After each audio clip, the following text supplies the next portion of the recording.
اللہ اکبر اللہ اکبر اللہ اکبر لا الہ الا اللہ اللہ اکبر اللہ اکبر وللہ الحمد۔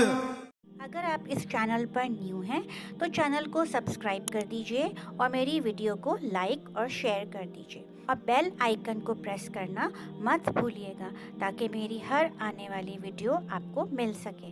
بسم اللہ الرحمن الرحیم۔ السلام علیکم۔ ماہ ذو الحجہ یعنی وہ مہینہ جس میں حج کی ادائیگی کی جاتی ہے، یہ اسلامی کیلنڈر کا آخری مہینہ ہے اور حرمت والے 4 مہینوں میں بھی شامل ہے۔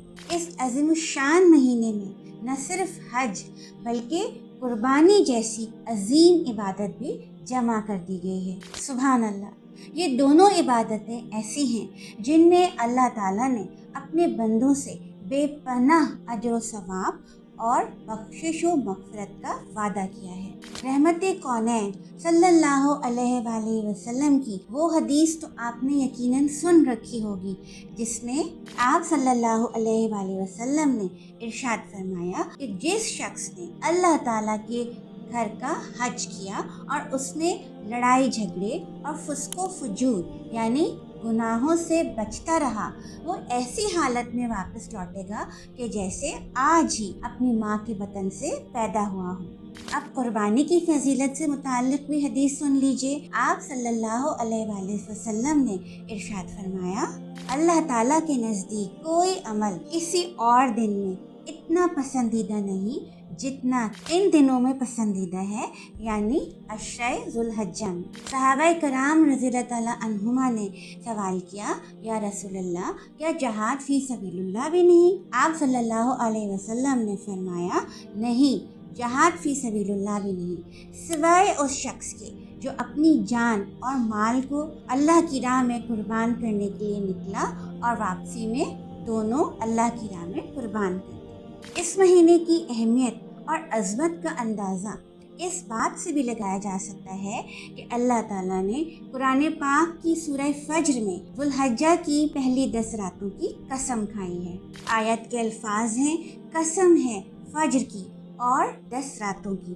مفسرین کے مطابق یہاں 10 راتوں سے مراد عشرہ ذو الحجہ کی راتیں ہیں، یعنی جیسے سال کے مہینوں میں رمضان کو ایک علیحدہ فضیلت اور مقام حاصل ہے، دنوں میں جمعہ کے دن کو ایک خاص مقام حاصل ہے، اسی طرح ذو الحجہ کے مہینے میں پہلے عشرے کی راتوں کو ایک خاص مقام کا حامل قرار دیا گیا ہے۔ جیسا کہ ان احادیث سے ثابت ہے کہ عشرہ ذو الحجہ کے دنوں میں عبادتوں کا خاص مقام اور اجر و ثواب ہے، لہٰذا ان دنوں میں زیادہ سے زیادہ نیکیاں کمانے، سنتوں پر عمل کرنے، ذکر و اذکار، تسبیح و تحلیل اور روزوں کا اہتمام کرنے کی تلقین فرمائی گئی ہے۔ آپ صلی اللہ علیہ وآلہ وسلم عشرہ ذو الحجہ میں پہلے 9 دنوں میں روزوں کا اہتمام فرماتے اور بطور خاص 9 ذو الحجہ یعنی عرفہ کے دن کے روزے کا خاص اہتمام فرماتے۔ ہمیں بھی اپنے پیارے نبی صلی اللہ علیہ وآلہ وسلم کی سنت کی پیروی کرتے ہوئے عشرہ ذو الحجہ کے پہلے 9 دنوں کے روزوں اور بطور خاص عرفہ کے دن کے روزے کا خاص اہتمام کرنا چاہیے۔ اس کے علاوہ ذو الحجہ کے مہینے کی ایک اور خاص عبادت تکبیرات تشریق ہے۔ تکبیرات تشریق 9 ذو الحجہ کی فجر سے لے کر 13 ذو الحجہ کی عصر تک ہر فرض نماز کے بعد مردوں کے لیے بلند آواز سے پڑھنا اور خواتین کے لیے آہستہ آواز سے پڑھنا واجب ہے۔